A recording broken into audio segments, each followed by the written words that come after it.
Bonjour. Pour ce premier rendez-vous radiophonique de la journée inscrit dans le cadre de la célébration du 20e anniversaire des Écosolies, nous avons réuni pour la bonne cause autour de notre table Marie-Hélène Nédélec, présidente de l'association Environnement Solidaire, Richard Louvel, associé de la SCOP Les Jardins de Demain, et Baptiste Milondo, enseignant en sciences sociales à l'Institut de sciences politiques de Lyon, co-auteur avec Simon Cotin-Marx de Travailler sans patron aux éditions Folio Gallimard, paru en 2024.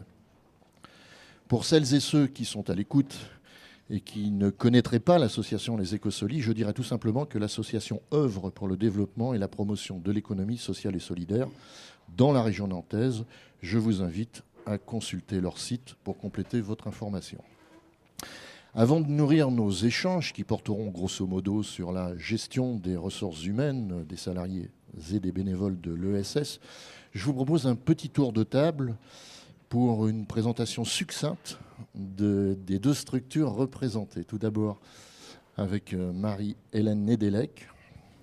Comme rien ne se perd et tout se partage, vous allez nous présenter l'association Environnement Solidaire.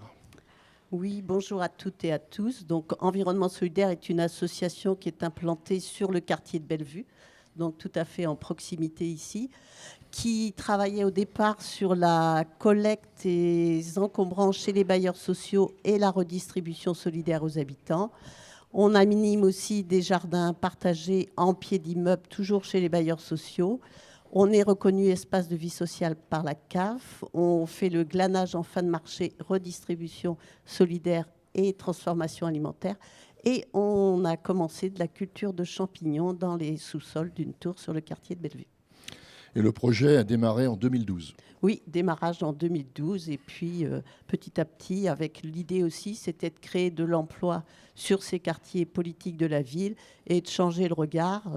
L'idée, c'était de transformer les pépins en pépites. Voilà, on essaye à chaque fois, quand il y a des pépins sur le quartier, de voir quelles solutions on peut trouver. Donc, beaucoup de partenariats, entre autres, avec les bailleurs sociaux. Et au niveau de l'organisation de l'association, il y a 15 bénévoles. Il y en a plus que ça. Plus que ça, mais c'est sur le site, voilà, il y en a 15. Oui, sur le site, mais le site n'est pas à jour, on n'a pas le temps de s'en occuper. Donc, voilà. Donc, il y a un certain nombre de bénévoles. On a un conseil d'administration qui regroupe à la fois des bailleurs sociaux, des associations du quartier, des entreprises du quartier, des habitants et, j'ai oublié quelqu'un, les collectivités aussi qui participent à notre conseil d'administration. Une équipe de permanents. Une équipe de permanents, on a 6 salariés permanents et on emploie des gens en parcours emploi compétences sur des emplois d'insertion. On n'en a que 2 actuellement puisqu'on subit les yo-yo sur ce type d'emploi où les difficultés de recrutement actuellement sont assez importantes. Vous n'avez pas de service civique, mais des volontaires. On a des volontaires en service civique qui viennent là pour nous accompagner aussi sur ce travail d'aller vers les habitants du quartier. Est-ce que les salariés et les bénévoles peuvent parfois bien exercer les mêmes tâches ? Oui, bien sûr. Par exemple, moi, je participe régulièrement à l'atelier cuisine avec les salariés. C'est un travail qu'on fait en commun, sans souci. Voilà. Richard Louvel, votre site est à jour ? Plus ou moins, oui. Plus ou moins. Vous êtes l'un des 7 associés des Jardins de Demain. C'est une société coopérative et participative qui emploie des paysagistes arboristes. C'est une entreprise qui a muté après la période Covid. Tout à fait. On est une entreprise de paysage. Nous étions une entreprise de paysage classique dans le statut SARL depuis 2006 et en 2020 on a transformé la structure en SCOP à 4 associés et on est passé à 6 associés il y a 2 ans, en 2022. Mais c'était pour quel motif ? Pour des questions relatives à des problèmes financiers ? Pas du tout. C'était l'envie d'aller vers plus de collectifs. Une prise de conscience pendant la période du Covid, parce qu'il faudrait interpeller donc le précédent gérant, directeur, fondateur. Le gérant avait toujours eu cette envie de pas être seul. Ça s'est pas présenté avant. Et on s'est retrouvé à partir de 2016 avec une équipe assez stable et assez en cohérence sur de points de vue éthiques et structurels. Et le Covid a été simplement une période de déclenchement pour passer à l'acte, en fait. Et c'était vraiment une envie et puis de soulager en fait un peu le gérant, qu'il soit plus seul. Vous êtes venu, on le précise, sur votre temps de travail. Oui. Et alors, ça a été décidé spontanément? Il y a eu une négociation? Non, il n'y a pas eu de décision, il n'y a pas eu de négociation, il n'y a pas eu de demande, il n'y a pas... non, j'ai pas... C'était pas... La question ne s'est pas posée. Bon. Baptiste Milondo, je m'adresse aux co-auteurs de Travailler sans patron. Vous avez eu une expérience de salarié au sein d'une coopérative. Et aujourd'hui, vous nous proposez à la fois une réflexion, et alors quoi? Des conseils en matière de gouvernance d'entreprise, des recommandations, des solutions à des problèmes? Alors non, pas de solution, pas de recommandation. Nous, ce qu'on pointe, c'est essentiellement des points de vigilance. En fait, le point de départ du livre, c'est qu'on constate que l'ESS est porteuse de belles valeurs, mais qu'on peine à concrétiser ces valeurs dans nos structures. Et c'est notamment dû... Alors, nous, on part de deux chercheurs qui ont posé deux théories. Je pense à Robert Miquel, qui parle de la loi des reins de l'oligarchie, et à Albert Meister, qui parle de théorie de la dégénérescence. Et en fait, ce que nous disent ces deux auteurs, c'est qu'on peut partir avec les meilleures intentions du monde, avec les plus belles valeurs du monde, systématiquement. Dans nos structures, on finit par reproduire les modes de fonctionnement des structures dont on souhaitait se démarquer. Et donc du coup, pour éviter ça, nous on se dit il faut toujours avoir des points de vigilance en tête pour chacune des valeurs de l'ESS. Nous on a recensé donc trois valeurs principales de l'ESS, la démocratie, l'équité et puis la coopération, le soin du collectif et de ses membres. Et en fait pour chacune de ces valeurs, il faut avoir des points de vigilance en tête. Donc on dit pas du tout, c'est pas un manuel qu'on a écrit avec Simon, c'est plus un livre pour accompagner, pour aider les structures à se poser les bonnes questions. C'est plus ça l'enjeu. Mais peut-être qu'elles se sont en amont posé certaines questions. Marie-Hélène Nedelec, sur l'échelle de vos... Quand je dis vous, c'est vous en tant que représentant de l'association Environnement Solidaire, de vos préoccupations, où se situe la gestion des ressources humaines? Est-ce une priorité? Oui, c'est une priorité. C'est une priorité qui est parfois compliquée parce que, de fait, ce que je disais sur les emplois aidés où on est soumis à des aléas, du coup, on a énormément de mal à ajuster la question des finances, du nombre d'emplois et faire vivre nos différents projets. Et que c'est vrai qu'il y a des périodes où il y a moins de personnel et du coup, il faut pouvoir quand même assumer les engagements qu'on a pris. Et obligatoirement, ça a des conséquences et on essaye de voir comment on peut prendre quelqu'un en CDD, voilà, pour essayer de ne pas faire peser sur l'ensemble des salariés le manque de recrutement à un moment donné. Et sur l'implication des salariés dans la gestion des ressources humaines? Alors, l'implication des salariés, d'une part, on les associe, on est par exemple en phase de réécriture du projet social. Donc, on fait des temps de travail, on a fait un séminaire avec eux pour bien redéfinir nos priorités et les actions qu'on était d'accord pour mener ensemble. Et on travaille avec eux. On a des rencontres régulières aussi entre les salariés et la gouvernance, entre autres le bureau de l'association. Richard Louvel, donc au niveau de l'échelle, donc sur l'échelle de vos préoccupations, où se situe la gestion des ressources humaines? Je réitère ma question. Oui, nous, on a eu un parcours un peu en yo-yo. Quand on était 4, il n'y avait pas de question de ressources humaines. En fait, c'était très facile. Le gérant avait une réelle transparence et c'était régulièrement mis sur la table des questions qui sont liées aux ressources humaines. À 6, ça a un peu changé dans le sens où tout le monde n'était pas à plein temps. Il a fallu, quand on a embauché, en fait, la question s'est posée. Et du coup, dernièrement, on a recadré, c'est-à-dire qu'il a repris plus à sa charge vraiment des questions de ressources humaines, parce que derrière, il y avait des relations individuelles. Et donc, on ne pouvait pas tout mettre... Enfin, c'était compliqué de tout mettre sur la table. Et aujourd'hui, on se questionne justement à essayer de voir comment on peut... en ayant remis un cadre, essayer de dans quelle mesure on peut réouvrir, qu'est-ce qu'on peut remettre sur la table en termes collectifs ou non. Bon, on va préciser tout ça au cours de nos échanges. Baptiste Milondo, vous donc, qui avez étudié ce terrain avec votre collègue, est-ce que c'est prioritaire, cette question de la gestion des ressources humaines ? Alors, la question ne se pose pas dans les mêmes termes pour les différents types de structures. Là, on a une association, une coopérative.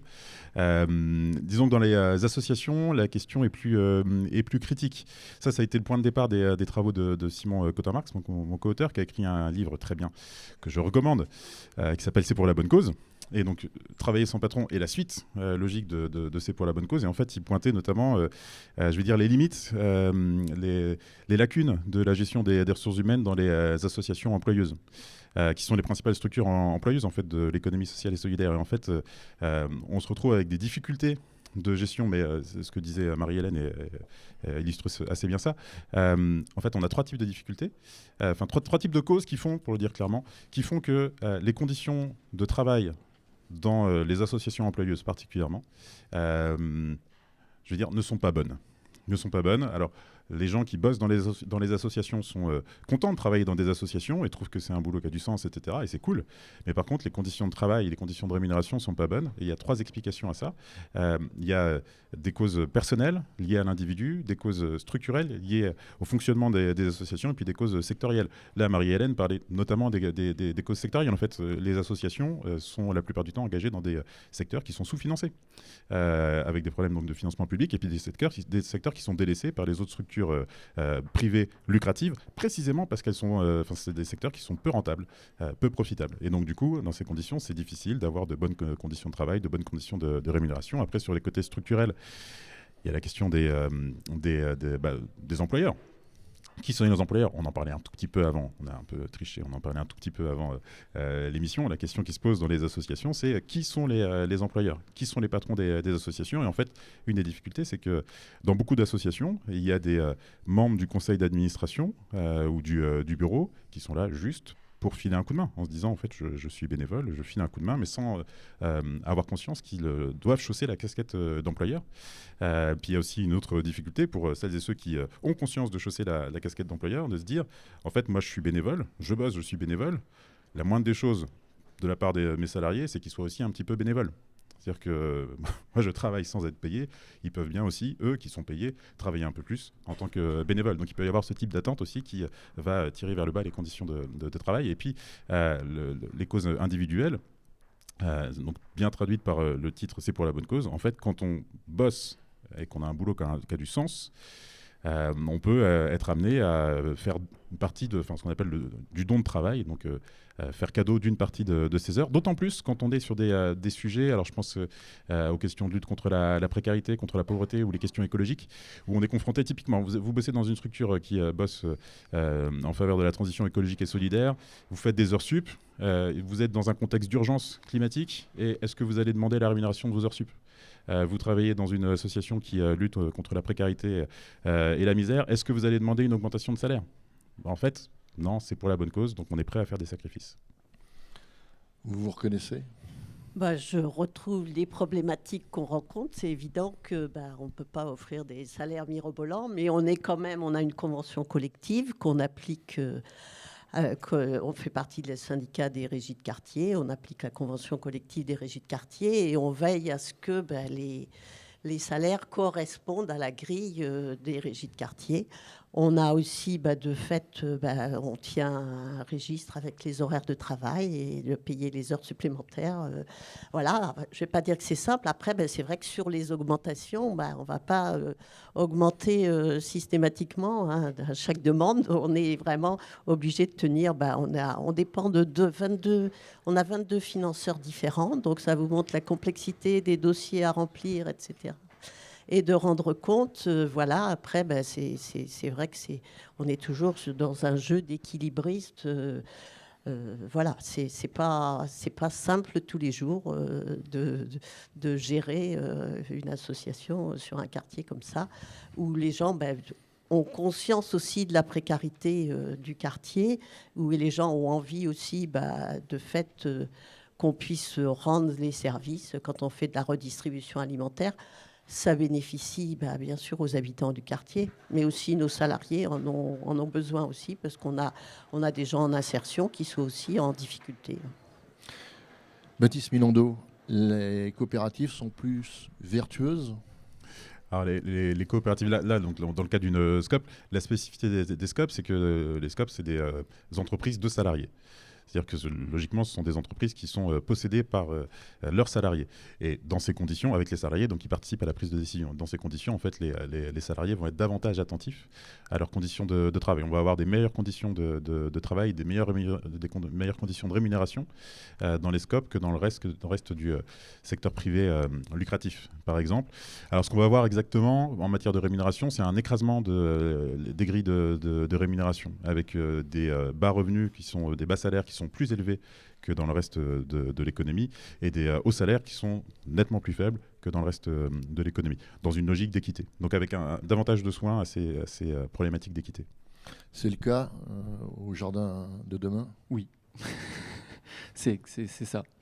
On est tous plus attentifs, on fait attention à nos heures, on en fait trop. Vous en faites trop? Oh, on en fait trop. On fait toujours trop.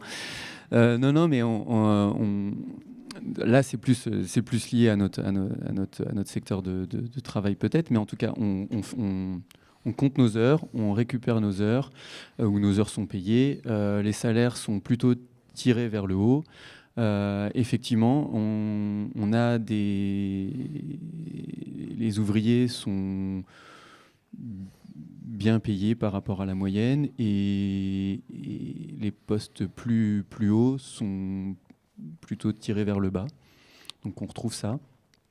Même si on a conscience et qu'on essaie de tout tirer vers le haut, c'est pas si simple. Après, on est pris aussi par les conventions qui font que plus on monte, en fait, les marches sont beaucoup plus grandes à franchir. Donc ça complique vraiment la question des salaires.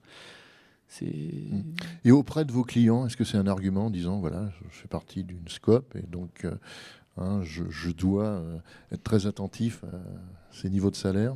Eh ben, en fait...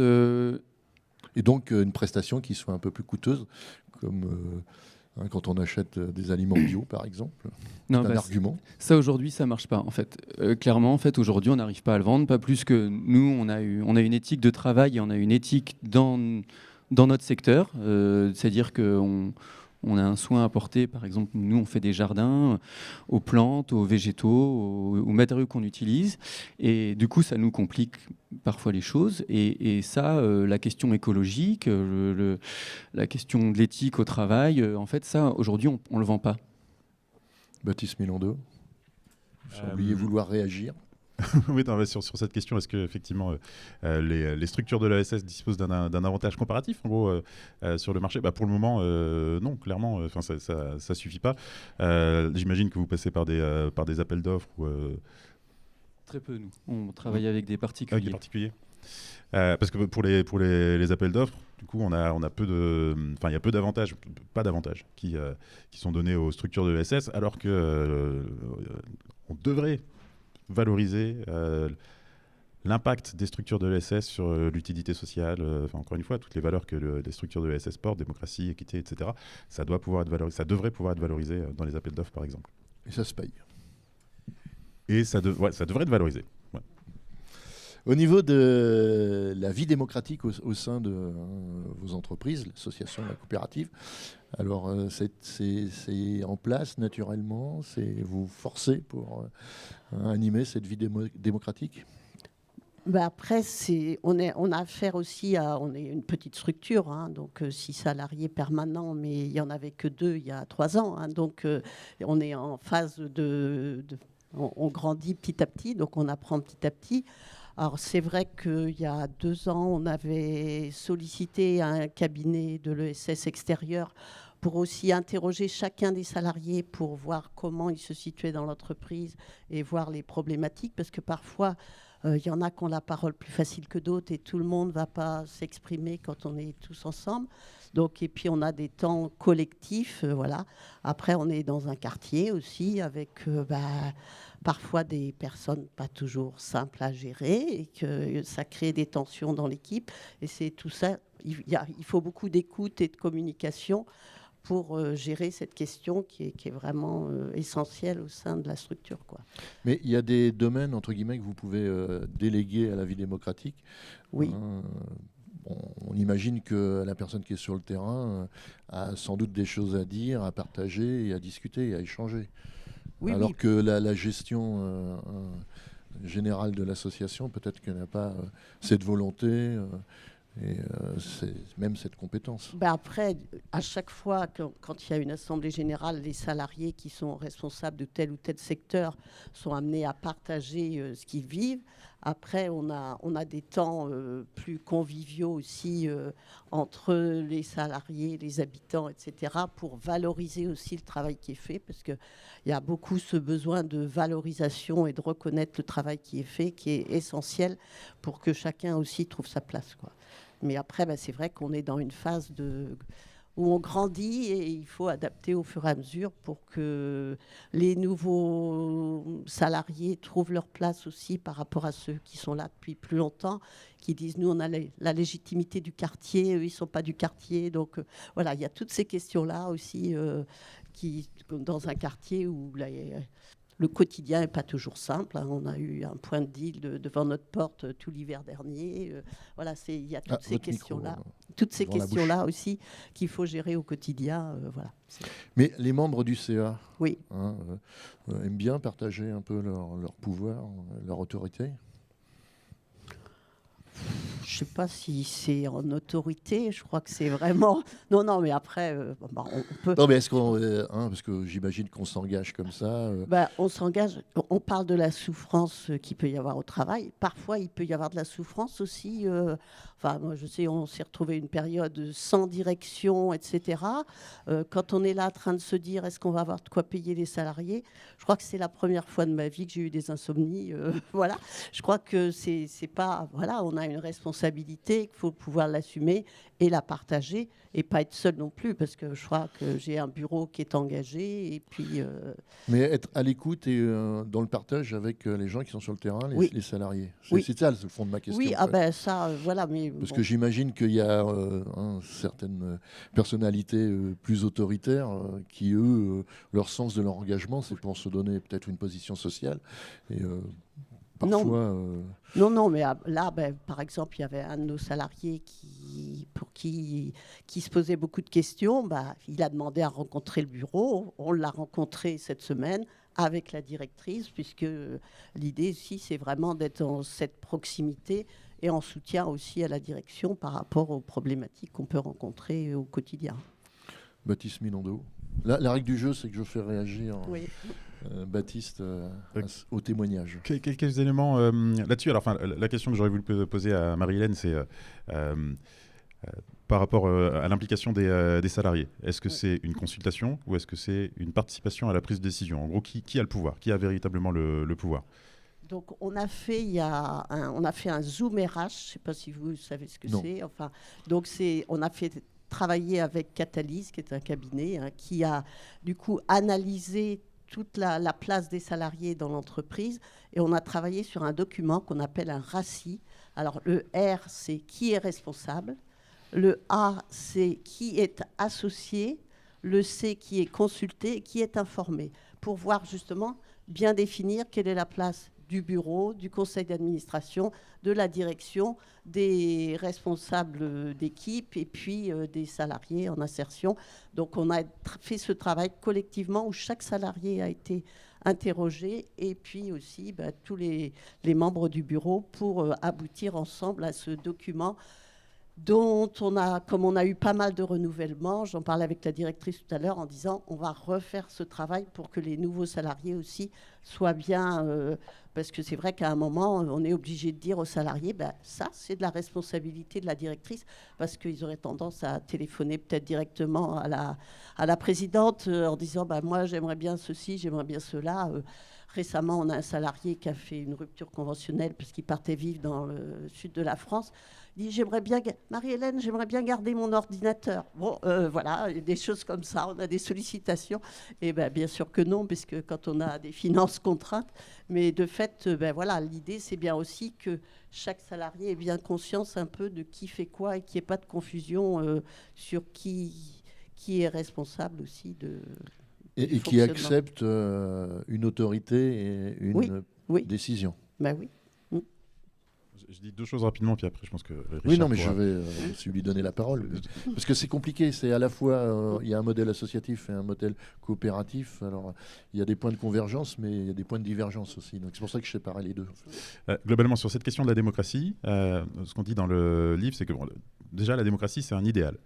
Je ne pense pas avoir déjà croisé une structure, y compris dans l'ESS, qui pouvait dire nous on a un fonctionnement qui est parfaitement démocratique. En fait c'est un idéal et c'est cool de l'avoir, mais il y a toujours des limites dans nos fonctionnements.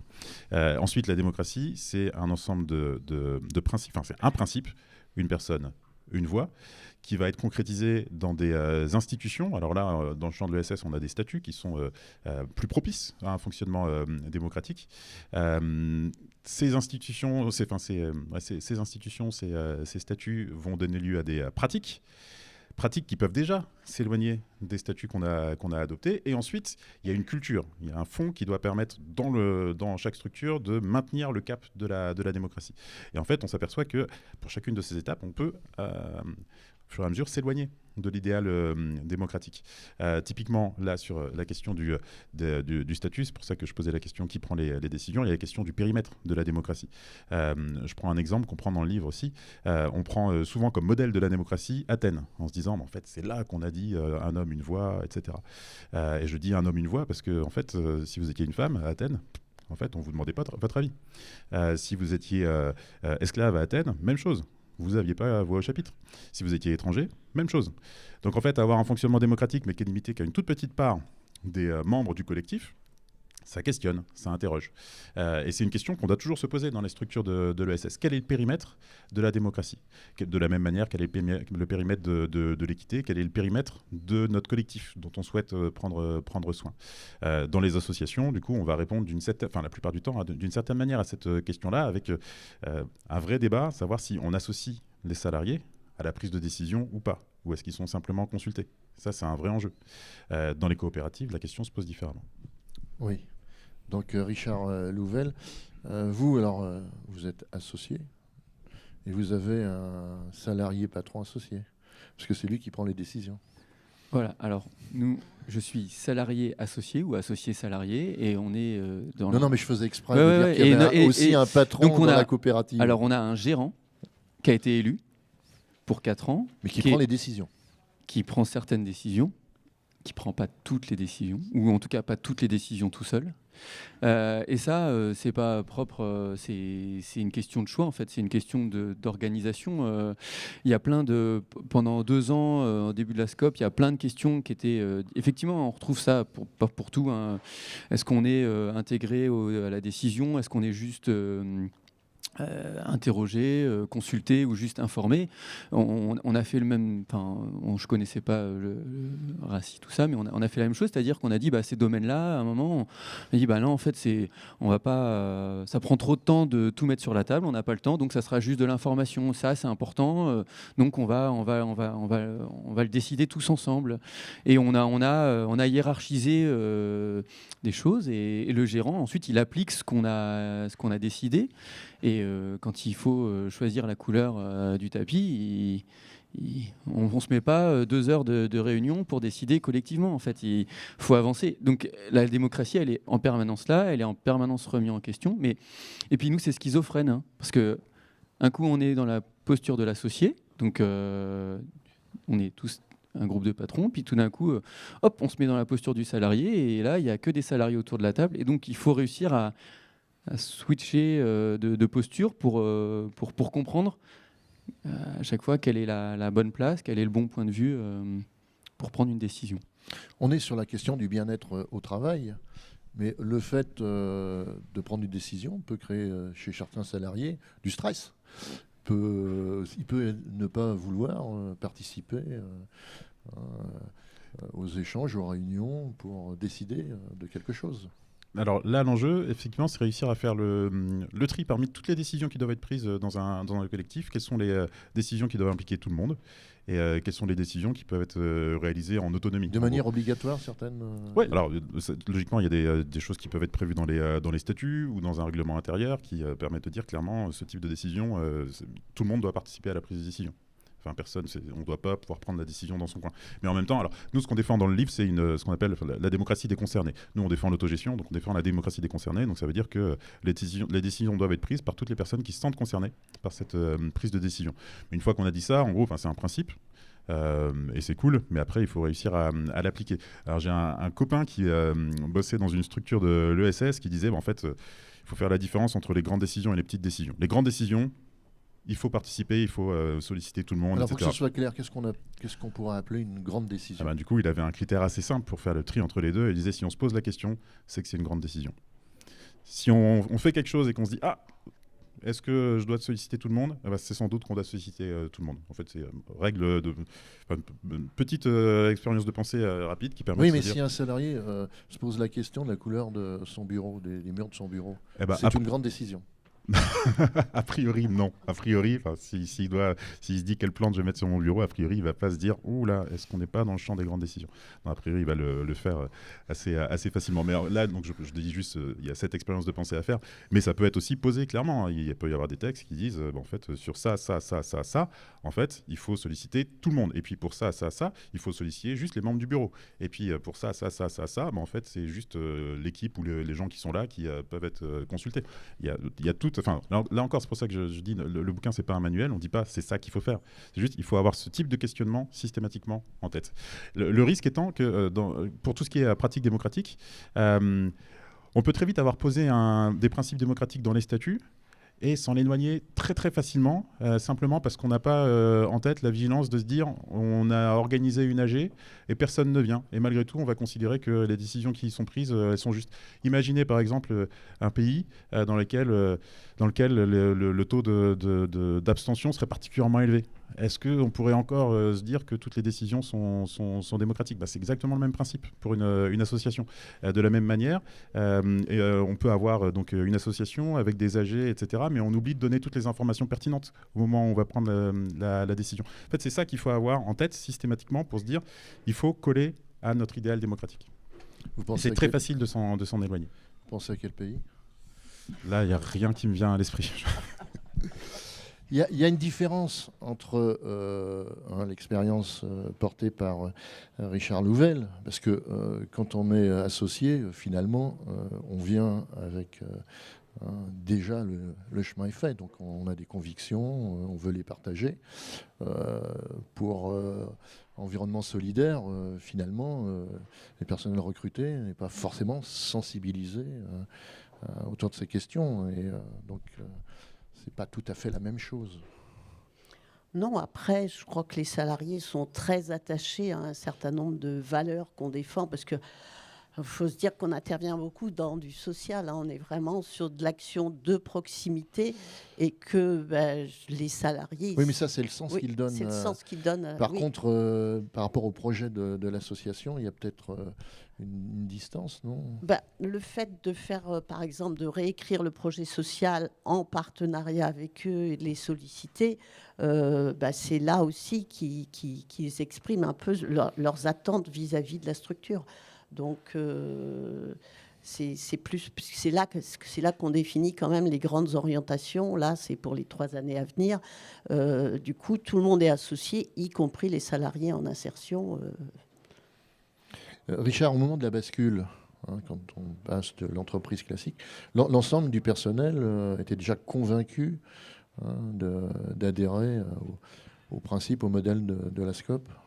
Oui, oui, oui. En fait, le passage, on en avait déjà discuté auparavant avec avec le gérant, et en fait, tout le monde était motivé pour. En fait, sinon ça marche pas. Et pour rebondir, en fait, peut-être nous on n'y est pas confronté, mais on l'a vu. On peut très bien faire partie d'une SCOP et pas du tout adhérer, être salarié sans être associé, et d'une SCOP sans adhérer du tout à l'économie sociale et solidaire. Donc, il faut pas. Oui, mais c'est pas le cas chez vous. Non, déjà nous, on est pour 7 salariés, on est 6 associés. Et oui, tout le monde est. Et en fait, là, c'est individuellement. On a fait attention à ce que tout le monde soit motivé et soit motivé par cette éthique de travail, et parce que ça nous caractérisait beaucoup. Donc, en fait, ceux qui viennent, ils y sont forcément confrontés. Mais c'est pas une réalité pour toutes les structures. Et la réflexion autour de cette qualité de vie au travail, elle est empirique, ou alors vous êtes intéressé à d'autres expériences, vous êtes rapproché d'autres scopes, de cabinets de conseil, que sais-je?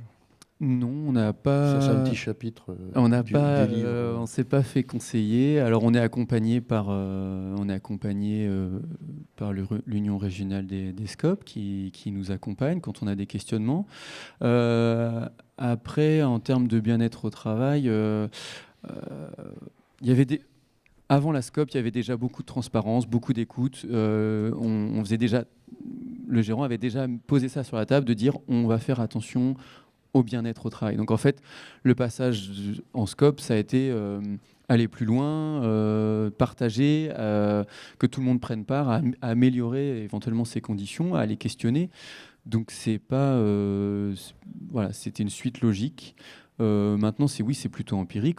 Après, nous, on a des règles de sécurité, on fait attention, on a un travail physique. Oui, mais ça, comme toute entreprise. Comme toute entreprise, non mais voilà. En fait, c'est peut-être que la différence, c'est qu'on fait attention, et on fait plus attention à se préserver, à trouver des solutions, à améliorer nos conditions, et à se dire, et à les questionner, en fait, à dire, ah ben là, en fait, on aimerait faire travailler dans de meilleures conditions. Comment on peut faire? Alors, on n'y arrive pas toujours, mais en tout cas, on a ce questionnement-là de dire comment on peut faire.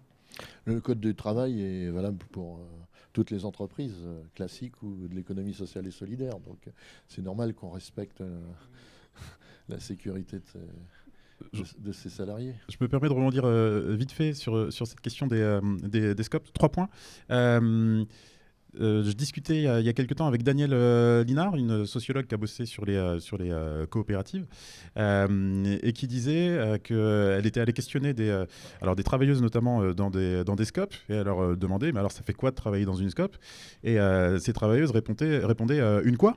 En fait, elles n'avaient pas forcément conscience de travailler dans une coopérative. Donc, pour rebondir sur ce que tu disais, en fait, effectivement, on peut tout à fait être dans une SCOP sans avoir cet attachement à l'ESS, parce que c'est pas forcément porté par les autres membres de la coopérative. On peut aussi être dans des SCOP qui sont assez éloignés des valeurs de l'ESS. J'ai un très bon copain qui a créé une coopérative, une SCOP, qui n'a de SCOP que le nom.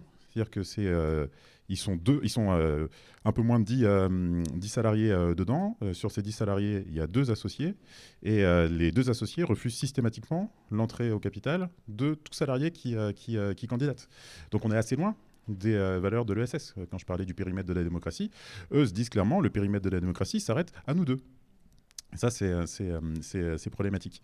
Et après, si on veut être un peu plus ambitieux dans le respect des valeurs de l'ESS, donc faire en sorte que tout salarié qui candidate puisse devenir effectivement associé, alors il faut faire de l'adhésion aux valeurs de l'ESS un des critères de recrutement. C'est-à-dire que quand on recrute quelqu'un, on recrute un co-employeur.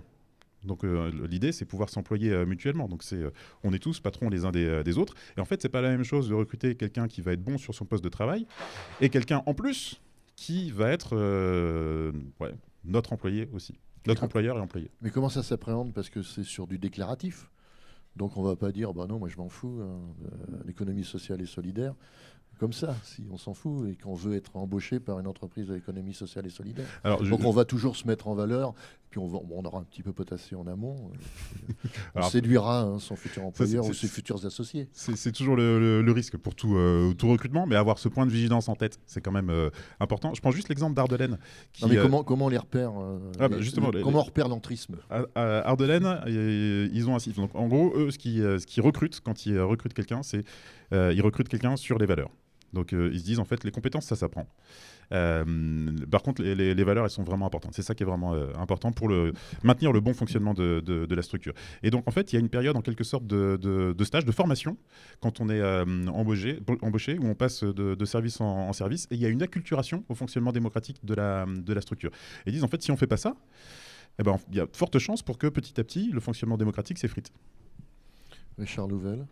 Oui, et puis on rentre dans pour notre cas, on rentre dans la SCOP comme salarié. Et alors nous, il y a deux façons, hein. Soit c'est dans les scopes, dans les statuts, soit c'est imposé au bout de, je sais pas, ça dépend dans les statuts, 1 an, 2 ans. Donc vous restez au bout de 2 ans. Au bout de 2 ans, soit vous devenez associé, soit vous partez. Soit on l'impose pas et c'est au libre choix du salarié. Donc nous, on l'a pas imposé. Voilà, c'est très bien comme ça. Ce que je voulais dire, c'est donc il y a un parcours en fait. Il y a effectivement, d'abord on devient salarié, ensuite associé, et c'est là qu'on prend la mesure de. Et il y a un accompagnement qui se fait en fait. On n'est pas. Et là, quelles sont les personnes qui accompagnent Les autres associés en fait, les autres associés. oui. Et de la même façon, nous on n'avait pas ce cadre-là. On est en train de le formaliser en fait cet accompagnement. Et par exemple, on est en train de rédiger une charte vraiment avec clairement l'éthique, les valeurs. Et en fait, la personne qui va rentrer, il n'y a pas de surprise en fait. Elle signe avant. On sait qu'elle est en accord en fait, pour pas avoir de déconvenus ni pour elle ni pour nous derrière, qui a un parcours beaucoup plus logique. Et quelles sont ces valeurs partagées? Moi, j'aime bien les choses très concrètes. En fait. Ça va être. On travaille dessus. Demain, on a pris une journée pour la rédaction. Vous On est reviendrez, en plein dedans. Je pourrais vous en parler. la Non, mais semaine prochaine, ça va être justement la place de l'humain, l'éthique au travail, la façon on va assez loin, la façon de consommer, le rapport au recyclage, à la réparation. Nous, on travaille dans le vivant avec le végétal, donc le respect, tout ça, le respect du vivant.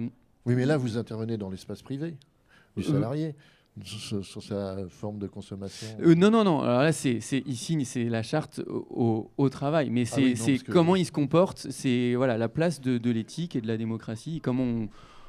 Et ça va permettre de nous guider dans l'accompagnement pour que le salarié qui un jour, si on a un nouveau salarié, et ça permet aussi à tous les associés régulièrement de se réinterroger sur qu'est-ce qu'on fait et est-ce qu'on est dans les clous de ce qu'on avait. Après, Je peux poser juste parce que après je vous donne la parole et vous pourrez développer, mais juste parce que sinon on va l'oublier. Juste si vous apercevez demain lors de la réunion que sur des points très critiques éthiques, quelques salariés ne les partagent pas. Vous allez alors on peut pas les licencier, mais vous allez les inviter. Je fais un putsch. J'impose. Non, pas du tout. En fait, on prendra le temps et puis on va discuter. Voilà. Et en fait, l'idée, c'est d'arriver. Alors, ma crainte, et elle est partagée, je pense, par certains, c'est du consensus je sais pas comment dire, pour laisser passer. Ce qu'on veut pas, c'est qu'il y ait une partie qui dise bon, d'accord, et que ça n'ait pas de valeur. Donc l'idée, c'est d'être assez franc pour qu'on pose tous sur la table ce qu'on y met derrière et qu'on arrive à un résultat cohérent, valide pour tout le monde, mais sans faux consensus, quoi. C'est toute la difficulté. À vous. Je voulais juste poser une question. Tu dis à juste titre, du coup, dans certaines scopes, au bout d'un moment, il faut prendre une part du capital, au bout d'un moment. Donc c'est obligatoire. Vous avez fait le choix de laisser la liberté aux salariés de devenir associés ou pas. Et tu dis c'est très bien comme ça. Mais j'imagine qu'on se projette dans 10 ans. Vous êtes plus 7, vous êtes 20. et personne n'a candidaté, vous êtes toujours que 6 associés, j'imagine que ça poserait problème en fait. Quand tu dis c'est très bien comme ça, tant qu'il y a des candidatures. C'est très bien comme ça aujourd'hui, parce que on cherche pas à grossir, que du coup on est sur quelque chose de très bien. Effectivement, en fait, demain, c'est très bien sera peut-être remis en cause. En fait, sinon ça marche plus. En fait, c'est vraiment les limites. On est mis en garde. C'est là l'accompagnement. L'URSCOP, l'Union régionale des SCOP, nous a tout de suite mis en garde en disant avantage inconvénient de laisser le libre choix. En fait, tant que vous êtes dans une bonne dynamique où les salariés veulent rentrer, ça marche. Le jour où les gens partent et les nouveaux entrants veulent plus être associés, ça trouve vite ses limites s'il n'y a pas d'accompagnement en fait, de motivation à devenir associé. En fait. Qu'est-ce qui motive à devenir associé? Et là, faut... Et du coup, là-dessus, vous avez la parole. J'assiste Gardez-la. C'est un des éléments de la théorie de la dégénérescence d'Albert Meister, qui lui dirait aujourd'hui tu dis ça, mais si on se projette dans 10 ans, en fait ça se trouve, vous serez toujours 6 salariés et vous aurez vous serez toujours 6 associés, vous aurez 20 salariés, et en fait vous serez habitué à ce mode de fonctionnement, et en fait vous serez patron. Et vous aurez vos salariés, qui seront vos auxiliaires, et vous aurez reproduit exactement le même mode de fonctionnement que les sociétés dont vous souhaitez vous démarquer. En fait, le glissement est très facile. Si on ne se pose pas systématiquement la question, si on n'interroge pas systématiquement nos modes de fonctionnement, très vite, on a tendance à reproduire ça. Oui, d'autant plus qu'il n'y a rien qui impose, en fait. Il n'y a rien dans les statuts, il n'y a rien qui impose. Donc, en fait, on peut vite glisser. Et c'est facile. Hein. Il faut être vigilant. Marie-Hélène Nedelec, donc au niveau de l'environnement solidaire, il y a un turnover important.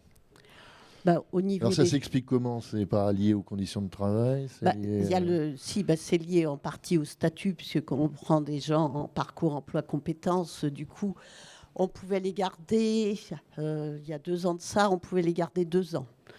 Il y a 1 an de ça, c'est passé à 18 mois. Et maintenant, c'est très difficile d'en recruter. Donc, on a ces questions-là. Après, il y a des salariés qui, par choix personnel, choisissent de partir ailleurs. On a un de nos encadrants qui a été gravement malade, qui a choisi d'arrêter parce qu'il ne voulait plus être en position d'encadrement.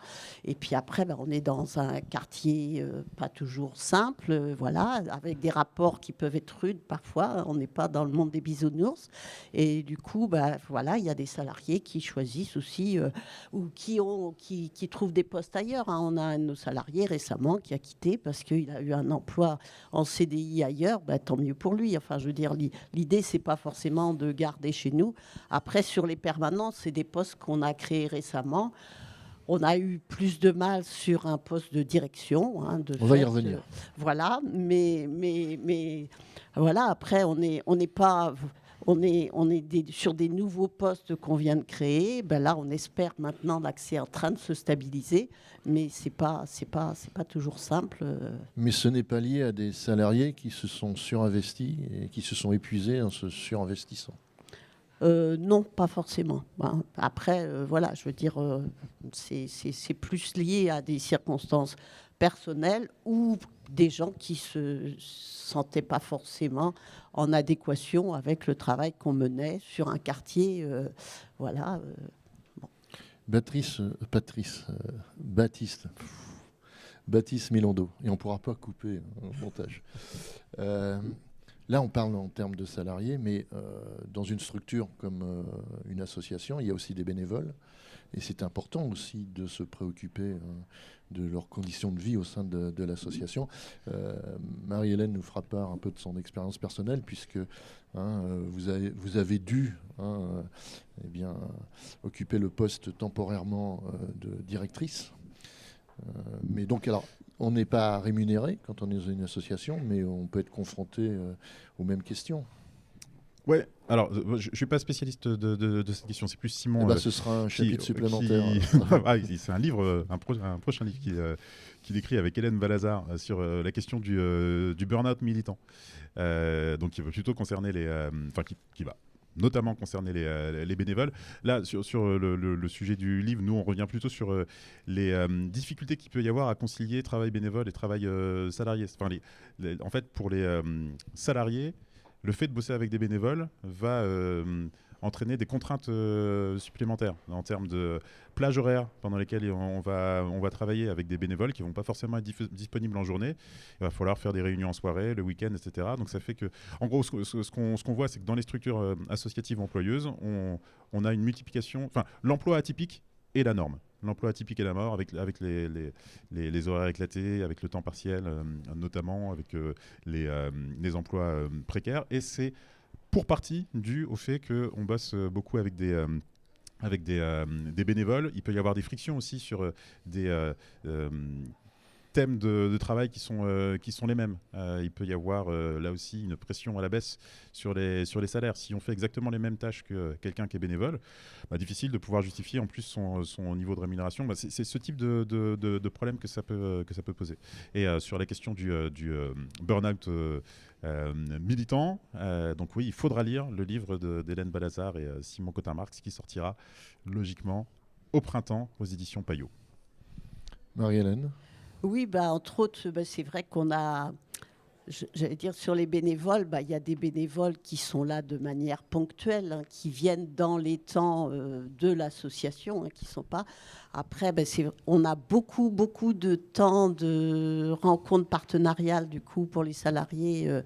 Alors, si c'est avec des structures, si c'est avec Nantes Métropole, c'est en journée. Si c'est, voilà. Après, sur les temps conseil d'administration ou AG, c'est en fin de journée, c'est 17 à 19 heures, mais c'est pris sur leur temps de travail. Ça compte comme temps de travail. Voilà, pour les salariés. Voilà, oui. Mais c'est vrai que ça après, pour le poste de directrice, du coup, il y a plus de... Mais là où je voulais en venir, c'est que quand on participe à un conseil d'administration, quand on préside, on peut être distant par rapport au terrain. Et peut-être qu'on peut avoir une vision ou une idée de la tâche qui est accomplie, mais sans concrètement s'en rendre compte. Là, vous avez fait l'expérience du poste de directrice.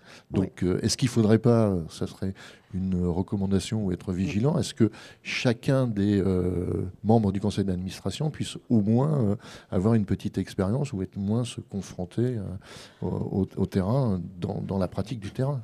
Oui, alors on a une diversité au sein du conseil d'administration. Les habitants, de fait, qui sont au conseil d'administration, ils participent à un certain nombre d'activités qui sont proposées. Au niveau des bailleurs, ils sont plus prescripteurs, puisque du coup, on intervient sur leur patrimoine. Donc, ils voient le travail qui est fait, mais ils ne participent pas et puis c'est difficile. Il faudrait peut-être. Peut-être, voilà. Après, sur les associations de quartier, par contre, si on participe sur des actions en commune.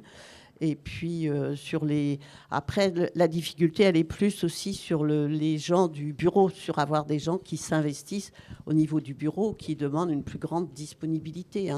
Conseil d'administration, c'est 4 à 5 par an. Bon, ça va. Mais sur s'investir au niveau du bureau, quand il y a une personne qui s'en va, retrouver quelqu'un d'autre, là, c'est plus compliqué. Et l'idée, c'est de faire monter en compétences aussi des habitants du quartier pour qu'ils acceptent de s'investir au niveau du bureau. Bon, il nous reste juste 5 minutes. Alors, je voulais ouvrir un chapitre sur la syndicalisation, mais en 3 mots. Baptiste Milando. Donc, quand on est patron salarié, c'est compliqué. Au sein d'une association, c'est compliqué aussi. Et en ce moment, donc il y a les élections des TPE, donc on peut être concerné aussi. Alors, on en parle brièvement dans le livre parce que c'est bien parce qu'on n'a que 3 minutes. C'est clairement pas l'objet du livre. Le titre du livre, encore une fois, c'est Travailler sans patron. Donc, l'objectif, c'est de réussir à s'organiser en autogestion. On parle quand même de la syndicalisation parce que on se dit autant dans les assos que dans les COP, il peut y avoir un point aveugle sur la question des conditions de travail et on peut, alors à la fois en tant qu'employeur et en tant qu'employé, Ça peut être utile de se tourner vers les syndicats. Alors pour les associations par exemple, on voit que les membres du bureau, qui sont les employeurs des associations employeuses, sont pas forcément formés, n'ont pas forcément en fait, c'est un boulot de gérer une association, et ça peut être intéressant de se tourner vers les syndicats d'employeurs juste pour avoir les bases en matière juridique. Il y a le droit du travail, c'est cool de pouvoir le respecter, et pour le respecter, c'est bien de le connaître. Et pour les employés aussi, ça peut être bien d'avoir recours à des syndicats, donc dans le monde associatif, et notamment le syndicat ASSO, qui a beaucoup bossé là-dessus, donc qui est une branche du syndicat Sud, qui permet de juste aussi rappeler les droits et pouvoir se dire, en fait, c'est pas grave, c'est même plutôt une bonne chose de défendre les droits des travailleurs. C'est pas parce qu'on travaille pour la bonne cause qu'on doit accepter n'importe quelle condition de travail. Il y a Mathieu Elie, qui est un sociologue, qui a beaucoup bossé sur le travail associatif, dit en fait, on pense dans l'ESS créer une économie alternative à l'économie dominante, mais en fait, tout ce qu'on fait pour le moment, la plupart du temps, c'est créer la forme dominée de l'économie dominante. C'est-à-dire une sous-économie avec de moins bonnes conditions de travail qu'à côté. Et ben pour ça, c'est quand même bien d'avoir toujours ce point de vigilance et de pouvoir se tourner vers les organisations syndicales juste pour faire mieux. Ceci dit, encore une fois, c'est une toute petite partie du livre, parce qu'on se dit, au-delà de simplement essayer d'être des bons patrons et des salariés revendicatifs, on peut aspirer à mieux et se dire, on peut aller vers l'autogestion. Donc travailler sans patron. J'ai noté la petite promotion subliminale pour un syndicat. Juste pour conclure, travailler sans patron, ça c'est votre éditeur qui l'a imposé, parce que c'est très marketing, mais il faut toujours un patron, soit un patron individuel, soit un patron collectif, je veux dire. Non, c'est pas l'éditeur qui l'a imposé, c'est nous qui l'avons proposé, on y est particulièrement attaché. Alors je précise tout de suite que le sous-titre du livre qui n'apparaît que sur la 4e de couverture, ça c'est un choix de l'éditeur. Et en plus petit. Ça c'est un choix de l'éditeur, donc je l'ai oublié. Mettre le SS mettre en pratique l'économie sociale et solidaire. Ouais. Je disais mettre le SS à l'épreuve de ses pratiques, et ça serait peut-être la formulation la plus juste, voir l'écart qu'il y a entre nos valeurs et leur mise en pratique. Travailler sans patron, on insiste dessus. Alors on précise quand même dans l'introduction. Rapidement. En combien de temps en secondes, j'ai combien 45 secondes. Large. On précise tout de même en introduction qu'il s'agit pas... c'est un titre qu'on pourrait tout à fait trouver sur la une de l'Express, ou de Mieux vivre son argent, etc. En disant travailler sans patron, comment devenir indépendant, comment ne plus travailler en étant rentier, etc. C'est pas ça qu'on dit. Nous, ce qu'on dit, c'est comment est-ce qu'on peut s'organiser collectivement pour ne plus avoir de chef. Comment est-ce qu'on peut s'organiser pour ne plus avoir d'organisation hiérarchique. À titre personnel, moi, j'aime pas trop les patrons. Je réagis très mal à la domination, aux formes de domination et à la hiérarchie. On a la possibilité de s'organiser différemment. J'ai eu la chance de travailler dans une coopérative autogérée, sans chef, sans hiérarchie, et ça m'a donné la possibilité de voir que c'est possible, ça fonctionne. Et donc c'est pour ça qu'on dit que nous devons nous organiser sans patron, ce qui ne veut pas dire sans ordre, ce qui ne veut pas dire sans normes, mais juste des normes qu'on se donne collectivement. Baptiste Milondo, merci de votre participation. Donc Travailler sans patron aux éditions Gallimard, dans la collection Folio, petit livre qui est très accessible. Merci à Marie-Hélène Nedelec et puis à Richard Louvel. Il y a des sites qui ne sont pas à jour, mais vous pouvez les consulter. Et puis on va remercier les deux personnes à la technique, Jonathan et Émile, nos collègues de Jet FM, et puis Julia de Sun va vous donner rendez-vous à partir de 13h. L'économie sociale et solidaire est-elle féministe ? C'est l'objet du prochain plateau. Merci à vous, vous avez été très sages, c'est super. À bientôt.